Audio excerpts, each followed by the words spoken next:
Good morning বন্ধুরা, রান্নার রহস্যে জানাই সকলকে স্বাগত। আর একই স্বাদের রেসিপি প্রতিদিন নয়, হাজারেরও বেশি রেসিপি নিয়ে চলে এসেছি রান্নার রহস্যে। আজকে গণেশ চতুর্থী স্পেশাল মুগ ডালের মোদকের রেসিপি নিয়ে হাজির হয়েছি। তো গণপতি বাপ্পার তো মোদক খুবই প্রিয়। তো এই গণেশ চতুর্থীতে আপনারা খুব সহজেই বাড়িতে এই মুগ ডালের মোদক কিভাবে বানাবেন চলুন এবার দেখে নেওয়া যাক। তো এই মোদকটা বানানোর জন্য আমি এখানে 1.5 কাপ মুগ ডাল 2 ঘন্টা জলে ভিজিয়ে জল ঝরিয়ে ভালো করে রেখে দিয়েছি। এর মধ্যে কিন্তু এতটুকু জল নেই। আর 1.5 কাপ চিনি গুঁড়ো করে নিয়েছি দেখুন। আর এখানে নিয়েছি ঘি, যতটা লাগবে সেই পরিমাণে নিয়েছি। আর নিয়েছি এখানে পেস্তা আর এলাচ। তো চলুন এবার রেসিপিটা শুরু করা যাক।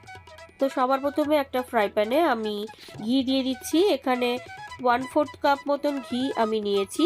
তো ঘিটাকে ভালো করে এবার আমি মেল্ট করে নিয়ে গরম করে নিচ্ছি। তো দেখুন ঘিটা ভালোভাবে গরম হয়ে গেছে। এবার একদম জল ঝরিয়ে রাখা মুগ ডালটা আমি দিয়ে দিলাম। এইবার লো টু মিডিয়াম ফ্লেমে মুগ ডালটাকে কিন্তু বেশ কিছুটা সময় নিয়ে আমি ভেজে নেব। আর এক্ষেত্রে কিন্তু ফ্লেম আমি একদমই বাড়াবো না, তাহলে মুগ ডালটা পুড়ে যেতে পারে। তো মুগ ডালটাকে আমি একদম ঝরঝরে করে ভেজে নেব। তো দেখুন মুগ ডালটা কিন্তু বেশ কিছুটা সময় নিয়ে আমি ভেজে নিচ্ছি। আর আবারও বলছি, ফ্লেমটা কিন্তু লোতে রেখেছি। আর এই মোদক বানানোর জন্য যেটা সবথেকে ইম্পর্টেন্ট, মোদকের ডাইস আমি একটা কিনে রেখেছি, সেটাই ইউজ করব। আর যে কোনো সুপার মার্কেটে কিন্তু এই মোদকের ডাইস কিনতে পাওয়া যায়। তো বন্ধুরা, প্রায় 25 থেকে 30 মিনিট সময় নিয়ে লো টু মিডিয়াম ফ্লেমে দেখুন মুগ ডালটা আমি একদম ঝরঝরে অর্থাৎ করকরে করে ভেজে নিয়েছি। যেরকম দোকানে কিনতে পাওয়া যায় মুগ ডাল ভাজা, সেই রকমভাবে ভেজে নিয়েছি। তো একটা বাটিতে আমি ঢেলে নিয়েছি দেখুন, আমি দেখিয়ে দিলাম কীরকম হয়েছে। এবার একটা বড় মিক্সার জারের মধ্যে আমি এই ভেজে রাখা মুগ ডালটা পুরোটা দিয়ে দিচ্ছি। অবশ্য করে কিন্তু মুগ ডালটা একদম ঝরঝরে অর্থাৎ করকরে করে ভাজতে হবে।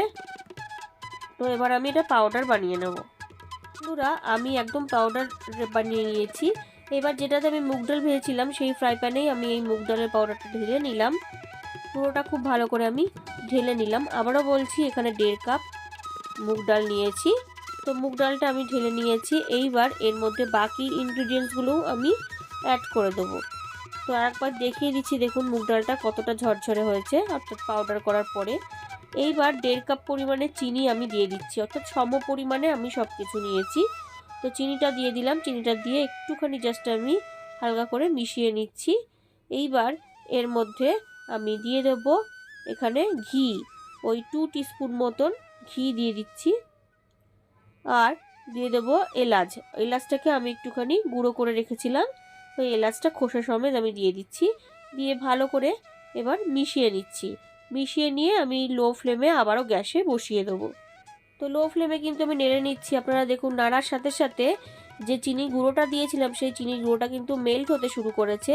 এর মধ্যে কিন্তু কোনো জল পড়বে না। ওই চিনির গুঁড়োটা যখন মেল্ট হবে তখন কিন্তু একদম পারফেক্ট টেক্সচার চলে আসবে এই মিশ্রণটার।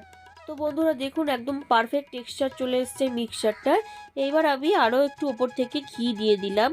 ঘি দিয়ে ঘিটাকে এবার জাস্ট ওপর থেকে একটুখানি ভালো করে মিশিয়ে নেব। তো বন্ধুরা, মোদকের ডোটা কিন্তু অর্থাৎ মিক্সচারটা কিন্তু আমার একদম রেডি হয়ে গেছে। এবার আমি জাস্ট আর একটুখানি নেড়ে নিলাম।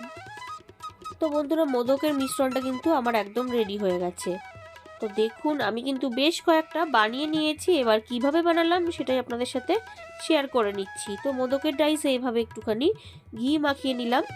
এইবার যে মিশ্রণটা রেডি করেছিলাম মুগ ডালের, সেই মিশ্রণটা একটা পোর্শনে এইভাবে দিয়ে দিচ্ছি। দেখুন দিয়ে দিলাম।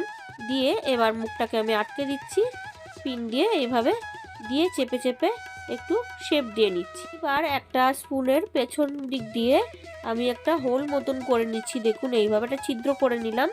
ছিদ্র করে নিয়ে একটা পেস্তা আমি এইভাবে ভেতরে দিয়ে মুখটাকে এইভাবে আটকে দিলাম।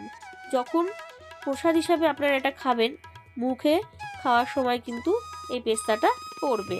তো দেখুন এইভাবে আমি রেডি করে নিলাম। এবার আমি পিনটাকে খুলে দিচ্ছি। খুলে দিয়ে দেখুন কত সুন্দর একটা চটজলদি মোদকের শেপ কিন্তু হয়ে গেল।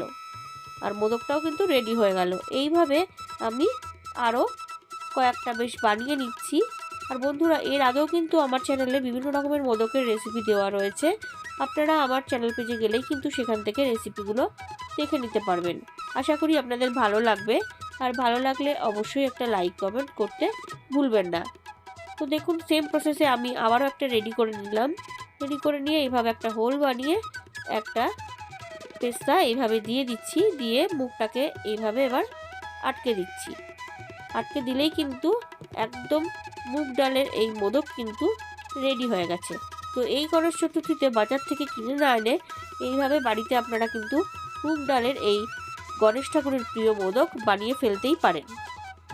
তো সেম প্রসেসে আমি আবারও আর একটা বানিয়ে দেখিয়ে দিচ্ছি আপনাদের।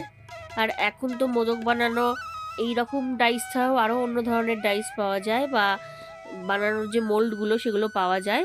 আপনারা যে কোনো সুপার মার্কেট থেকেই সেগুলো পেয়ে যেতে পারেন। তো দেখুন, সেম প্রসেসে আমি আরও একটা বানিয়ে নিলাম। অবশ্যই একবার এই মোদকটা ট্রাই করে দেখবেন। ঘরে থাকা উপকরণ দিয়েই কিন্তু আপনারা খুব সহজে এই মোদক বানিয়ে ফেলতে পারবেন। তো মোদক কিন্তু আমার একদম রেডি হয়ে গেছে।